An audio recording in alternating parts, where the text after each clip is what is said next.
जी। अब मैं एक काम करता हूँ, आपके दूसरे क्वेश्चन पे आता हूँ, जो आप कह रहे थे कि नैरेटिव जब सेट करते हैं तो उसमें किस तरह से चीटिंग की जाती है। मैं एग्ज़ाम्पल ले रहा हूँ। आज से कुछ साल पहले हमारे देश में एक बहुत फेमस सीरियल चलता था, सत्यमेव जयते। आप, क्योंकि मैं देख रहा हूँ कि मैक्सिमम लोग यंगस्टर्स हैं, तो मुझे पता नहीं कितनों ने देखा है उसे, लेकिन आई एम श्योर आपने नाम ज़रूर सुना होगा इसका। अब एक इसमें सीरियल आया था, इसमें एक एपिसोड आया था जिसमें वो बात कर रहे थे महिलाओं के अधिकार की, वुमेन एम्पावरमेंट की। तो उसमें आमिर खान ने एक लेडी को बुलाया था जिसका नाम था कमला भसीन, और उसे इंट्रोड्यूस किया गया था कि ये 42 साल से महिलाओं के मुद्दों पे काम कर रही है और संगत नाम की इसकी एक संस्था है। ये सुनिए।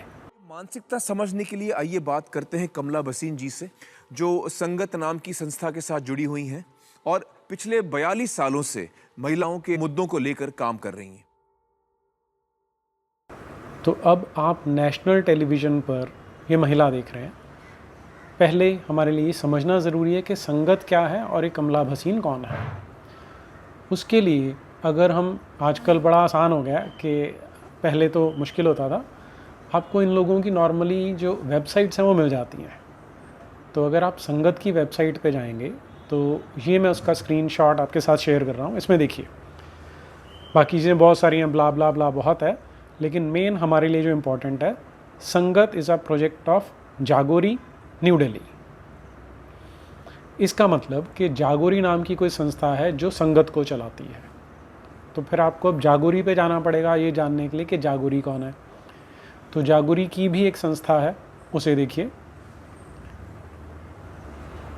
ये है इनकी संस्था, और इसमें अगर आप इनके टीम वाले पेज पर आते हैं, अवर टीम, तो उसमें आपको दिखाई दे जाएगा कि ये जो संस्था है 1984 में स्थापित की गई थी, और इसके जो फाउंडर मेंबर्स हैं उनमें से एक है ये कमला भसीन। ओके, तो क्या हुआ? तो ये जो जागोरी है इसकी फंडिंग कहाँ से आती है?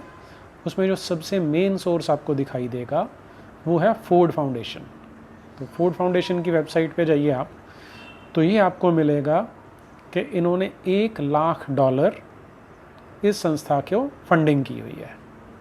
और आपको एक चीज़ याद रखनी है, अंग्रेज़ी की एक बड़ी मशहूर कहावत है, one who page the Piper calls the tunes, कि जो पैसे देता है उसी का एजेंडा चलता है, उसी का काम किया जाता है। तो फोर्ड फाउंडेशन वाले जो अमेरिका में बैठते हैं वो हिंदुस्तान की संस्था को पैसे क्यों देंगे, ये जानने के लिए आपको कोई रॉकेट साइंस की ज़रूरत नहीं है, वैसे ही समझ में आ जाना चाहिए। लेकिन अभी भी एक बहुत बड़ा वर्ग, और स्पेशली मैं देखता हूँ यंगस्टर्स में, बहुत लोगों को ये गलत फहमी होती है कि विदेशी जो हैं वो भलाई करने के लिए भी फंडिंग करते होंगे। तो आपको याद ये रखना है इसके लिए कि जो फोर्ड फाउंडेशन है, फोर्ड फाउंडेशन CIA का एक फ्रंट है। CIA यानी सेंट्रल इंटेलिजेंस एजेंसी है अमेरिका की, जिसका काम ही अमेरिका के बाहर के जितने देश हैं वहाँ पर अस्थिरता पैदा करके वहाँ का माहौल अमेरिकन के अकॉर्डिंग ढालना है, अमेरिका की जो पॉलिसी है उसके अकॉर्डिंग ढालना है। फूड फाउंडेशन कैसे काम करती है उसके लिए तो मुझे एक अलग से पूरा लेक्चर लेना पड़ेगा, टाइम मिला तो वो भी लेंगे। लेकिन अभी आप इनका मोडस ऑपरेंडी समझिए कि नेशनल टीवी पर एक महिला आती है, वो बताती है कि वो संगत से है। संगत किसका फ्रंट है? जागोरी का। जागोरी किसका फ्रंट है? फोर्ड फाउंडेशन का। फोर्ड फाउंडेशन किसका फ्रंट है? CIA का। तो इस तरह पर एक परत के नीचे दूसरी, दूसरी के नीचे तीसरी होती है, तो असलियत ढूंढना काफ़ी कठिन हो जाता है, मुश्किल हो जाता है। लेकिन आप में से बहुत से लोग अभी भी ये कह सकते हैं, तो क्या हुआ अगर फंडिंग कहीं से हो रही है, पैसे तो कहीं से भी आ रहे हो, काम तो वो अच्छा कर रही है, काम तो हमारे देश की महिलाओं को जागरूक करने का कर रही है।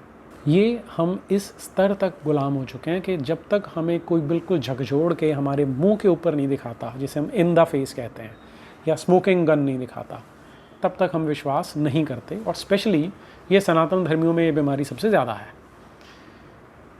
तो मैं आपके साथ वो शेयर करता हूँ, क्योंकि आप यंगस्टर्स हैं, इसलिए मुझे नहीं लगता कि आपको जो 10 साल पुरानी घटना है वो उतनी अच्छी तरह से याद होंगी। अगर याद भी होंगी तो मुझे माफ़ कीजिए, मैं उनके रिपीट कर रहा हूँ।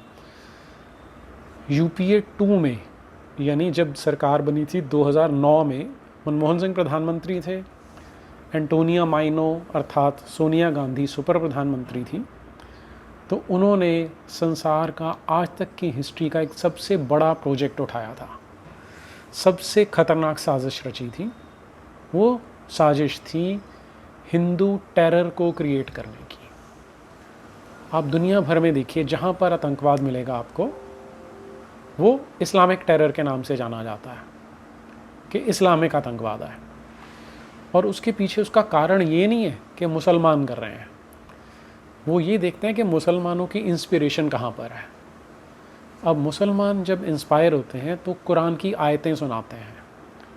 कुरान में ऐसी बहुत सारी आयतें हैं जो ये बताती हैं कि जितने गैर मुसलमान हैं, जो काफिर हैं, उनकी आप हत्या कर सकते हो, इससे अल्लाह खुश होता है, उनकी हत्या करनी भी चाहिए, क्योंकि संसार भर में एक ही मज़हब होना चाहिए और वो हो इस्लाम का, वो हो अल्लाह मियाँ का।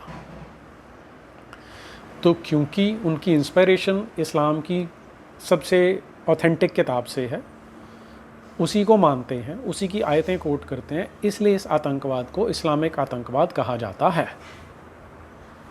अब इसके पैरेलल, क्योंकि हमारे देश को एंटोनिया माइनो ने तोड़ना था, यहाँ एक चीज़ मैं और क्लियर कर दूँ, हमारा फोकस इस्लामिक जिहाद पर है, लेकिन आपको रियलिटी समझनी है कि सारी लड़ाई जो दिखने में है वो सनातन धर्म और इस्लाम के बीच में है, लेकिन मलाई खा रहे हैं मिशनरीज़।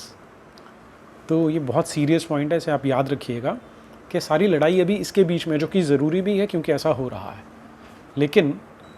लेकिन इसमें जो सबसे ज़्यादा फ़ायदा उठा रहे हैं वो है एंटोनिया माइनो वाली लॉबी, जिसे हम मिशनरी लॉबी कहते हैं। एनीवे, अब मैं आगे टॉपिक पे चलता हूँ। तो ये जो सबसे बड़ा प्रोजेक्ट इन्होंने शुरू किया कि हिंदू टेरर बनाया जाएगा, इसके लिए बहुत लेवल्स पे काम किया गया था। जो अजमल कसाब के साथ 10 आतंकवादी आए थे जिन्होंने हमला किया था, अब ये जो अजमल कसाब और इसके साथी थे, इनका जो प्लानिंग थी वो ये थी कि हम हिंदू आइडेंटिटी रखेंगे। उनके पास सारे आई कार्ड्स थे हिंदुओं वाले, इस तरह के उन्होंने धागे बांध रखे थे, ये शो करने के लिए कि हिंदू टेररिस्ट हैं, और उन्होंने अल्टीमेटली यहाँ पे मर जाना था। और दिग्विजय सिंह, जो राहुल गांधी का गुरु है, वो तैयार था, किताब छपी हुई थी उनके पास कि आरएसएस की साजिश थी। महेश भट्ट, ये लोग उनके साथ मिलके काम कर रहे थे। तो अलग अलग लेवल्स को आप देखिए। पी चिदम्बरम जो होम मिनिस्टर है, वो स्टेटमेंट इशू करता है कि सैफरन टेरर है। There is a recently uncovered phenomenon of saffron terrorism that has been implicated in many bomb blasts of the past. My advice to you is that we must remain ever vigilant and continue to build at the central and state levels our capacity in counter-terrorism. Pakistan से terrorist लाए जाते हैं, वो यहाँ पर suicide bombers हैं, suicide attackers हैं कि उन्होंने मर जाना है, तो अब उसके बाद आप कुछ नहीं कर सकते जब स्टेट ही उनको टेररिस्ट प्रूव करने में लगी हो। वो तो चांस की बात है कि अजमल कसाब पकड़ा गया। दिग्विजय सिंह किताब छाप रहा है, आरएसएस की साजिश है। इसके अलावा इन्होंने बहुत सारे लोगों को, बेकसूर लोगों को उठा लिया, जिनमें साध्वी प्रज्ञा थी,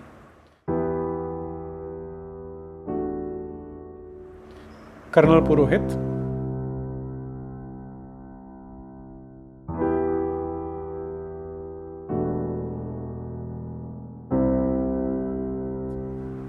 स्वामी असीमानंद,